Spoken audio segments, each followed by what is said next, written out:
నలుగురికి నచ్చినది నాకసలే ఇక నచ్చదురో.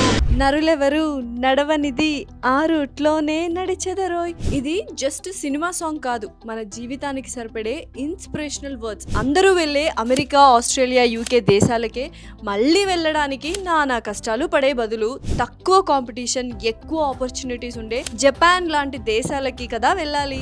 నలుగురితో నారాయణ కాదు, నీ మార్క్ ఉండాలి, నీ స్టైల్ ఉండాలి, నీ సిగ్నేచర్ ఉండాలి.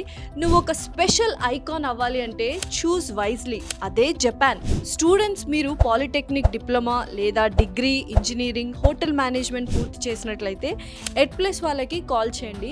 జపనీస్ భాషని 3 నెలల్లో నేర్పిస్తారు. Admission, visa process, part time job, hostel support, placements వరకు అన్నీ వాళ్ళే దగ్గరుండి చూసుకుంటారు. మీ హయ్యర్ స్టడీస్ డ్రీమ్ ని, ఫ్యూచర్ సెటిల్మెంట్ గోల్స్ ని ఈజీ చేస్తారు. జపాన్ అనేది టెక్నాలజీకి అడ్డా, క్రియేటివ్ స్పేస్ కి number 1 place. So call Edplus now. మీ రూట్ సపరేట్ అని ప్రూవ్ చేసుకోండి.